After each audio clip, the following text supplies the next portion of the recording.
السلام علیکم۔ زبیر اکیڈمی میں خوش آمدید۔ پچھلی ویڈیو میں ہم نے پارٹ آف اسپیچ کے ٹائپس میں سے نون پڑھا تھا، اور اس ویڈیو میں ہم پرونون پڑھیں گے کہ پرونون کیا ہے۔ What is pronoun? پرونون وہ الفاظ ہوتے ہیں جو کسی شخص، چیز یا جگہ کا دوبارہ ذکر کرنے کے لیے استعمال ہوتے ہیں، یا بار بار نون کے استعمال سے بچاتے ہیں اور جملے کو مختصر اور واضح بناتے ہیں۔ مثال کے طور پر Ahmed is a good boy. So the Ahmed is sentence میں احمد جو ہے وہ ایک نون ہے، لیکن دوبارہ اس سینٹنس میں احمد کا نام نہ آئے یا اس کو ریپلیس کرنے کے لیے پرونون یعنی کہ ہی اسٹڈیز ویل۔ تو Ahmed is a good boy and he studies well.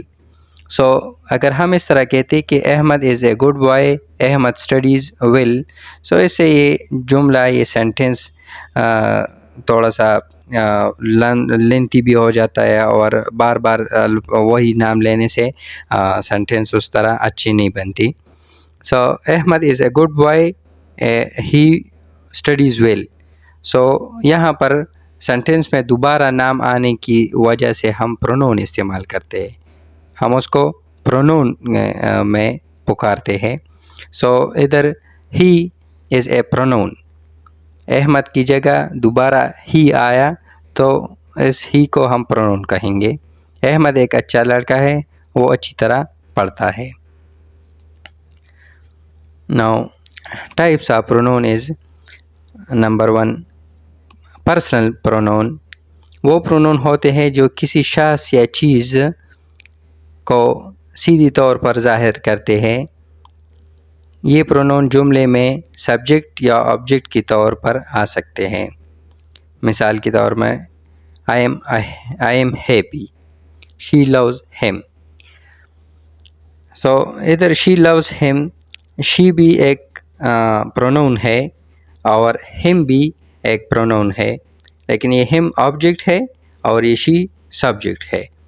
So sentence میں دونوں آ سکتے ہیں، لیکن ہم اس کو پرونون کہیں گے کہ اگر she کی جگہ عائشہ آئے یا him کی جگہ جویریہ آ جائے تو اس طرح کے نام لینا، اس کو اگر پرسنل پرونون کے زاویے سے دیکھا جائے تو she loves him یعنی کہ سبجیکٹ بھی آ گیا اور آبجیکٹ بھی آ گیا۔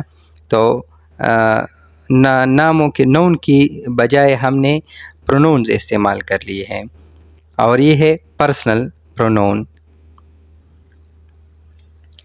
سیکنڈ نمبر ہے ریفلیکسیو پرونون۔ وہ پرونون ہوتے ہیں جو جملے کی سبجیکٹ کی طرف دوبارہ اشارہ کرتے ہیں، یعنی کہ سبجیکٹ اور آبجیکٹ ایک ہی شخص ہو، ان کی آخر میں آتا ہے سیلف یا سیلفز آتا ہے۔ مثال کے طور پر I hurt myself۔ تو یہ مائی سیلف جو ہے نا یہ آبجیکٹ ہے، اور I جو ہے نا یہ سبجیکٹ ہے۔ اگر سبجیکٹ جملے میں اپنی طرف اشارہ کرتے ہیں تو اس کو ریفلیکسیو پرونون کہیں گے۔ I hurt myself، they blamed themselves، انہوں نے خود کو الزام دیا۔ سو اسی طرح اس نون کو جو خود کو ظاہر کرتے ہیں، جملے میں دوبارہ خود کو ظاہر کرتے ہیں تو اس کو ریفلیکسیو پرونون کہیں گے۔ ڈیمانسٹریٹیو پرونون۔ ڈیمانسٹریٹیو وہ پرونون ہوتے ہیں جو کسی چیز کی طرف اشارہ کرتے ہیں۔ یہ عام طور پر فاصلے، قریب یا دور کو ظاہر کرتے ہیں۔ دس، دیٹ، دیز، دوز، یہ اس طرح کے لفظ جب آ جائے تو اس کو ڈیمانسٹریٹیو پرونونس ہم کہیں گے۔ دس از مائی بک، دس۔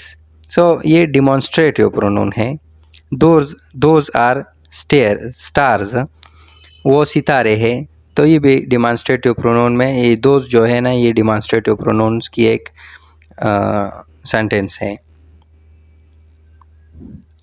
انٹروگیٹیو پرونونس وہ پرونونس ہوتے ہیں جو سوالات پوچھنے کے لیے استعمال ہوتے ہیں۔ مثال کے طور پر ہو، ہوم، ہوز، وچ، وٹ۔ مثال کے طور پر who is knocking the door. سو ادھر who کا استعمال ہوا ہے تو who انٹراگیٹو ورڈ ہے اور انٹراگیٹو پرونونس ہے اس میں. دروازے پر کس نے کون دستک دے رہا ہے. سو who is knocking the door یہ انٹراگیٹو پرونون ہے. what is your name تمہارا نام کیا ہے. سو what ادھر استعمال ہوا ہے تو یہ بھی انٹراگیٹو پرونونز میں آتا ہے.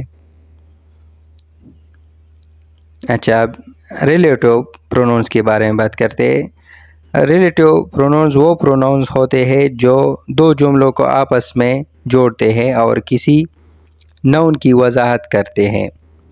مثال کے طور پر who, whom, whose, which, that. The boy who is running is my brother. سو ادھر the boy ایک الگ سینٹنس ہے and is running is my brother یہ الگ سینٹنس ہے. تو اس کو جوڑا کس نے؟ who نے جوڑا ہے. The boy who is running is my brother یعنی کہ لڑکا جو دوڑ رہا ہے وہ میرا بھائی ہے. تو یہ ریلیٹیو پرونونس ہے یعنی کہ دو جملوں کو آپس میں ملاتے ہیں. This is the book that I lost یہ وہ کتاب ہے جو میں نے کھو دی تھی. سو this is تو یہاں پر this is the book that I lost this is the book یعنی کہ یہ الگ سینٹنس ہے that I lost. So that نے ان دونوں سینٹنس کو آپس میں ملایا ہے تو اس کو ریلیٹیو پرونونس کہیں گے ہم. انڈیفینٹ پرونون انڈیفینٹ پرونون وہ پرونون ہوتے ہیں جو کسی خاص شخص یا چیز کا نام نہیں لیتے بلکہ عمومی طور پر بات کرتے ہیں. مثال کے طور پر someone, anyone, everyone, nobody, everything. someone is at the door کوئی دروازے پر ہے تو someone نام نہیں لیا لیکن پتہ واضح لگتا ہے کہ کوئی ہے تو اس کا نام پتہ نہیں یا جو بھی ہے لیکن اس کو ہم نے سینٹنس میں کس طرح استعمال کیا کہ someone is at the door. تو ادھر انڈیفینٹ پرونون میں someone یعنی کہ جس کا ہم نام نہ لے اور اس کو اشارہ کرے تو اس کو انڈیفینٹ پرونون کہتے ہیں. یعنی کہ دوسرا مثال ہے everything is fine سب کچھ ٹھیک ہے. تو یہ انڈیفینٹ پرونونز میں آتے ہیں. پوزیسیو پرونونز پوزیسیو پرونونز کیا ہے؟ پوزیسیو پرونون وہ پرونون ہوتے ہیں جو ملکیت یا تعلق ظاہر کرتے ہیں. یہ نون کے بغیر آتے ہیں اور کسی چیز کا مالک ظاہر کرتے ہیں. This book is mine یہ کتاب میری ہے. تو یہاں پر بھی پوزیسیو پرونون کی استعمال ہوئی ہے. The house that house is there وہ گھر ان کا ہے. تو یہ پوزیسیو پرونونز کی مثالیں ہیں.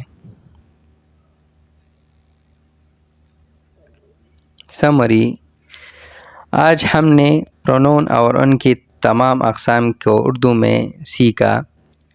اب آپ خود بھی جملے بنا سکتے ہیں اور ہر قسم کے پرونون کو پہچان سکتے ہیں. پڑھتے رہو سیکھتے رہو کامیابی تمہاری منزل ہے. شکریہ اور میرے چینل کو سبسکرائب کرنا نہیں بھولیے گا.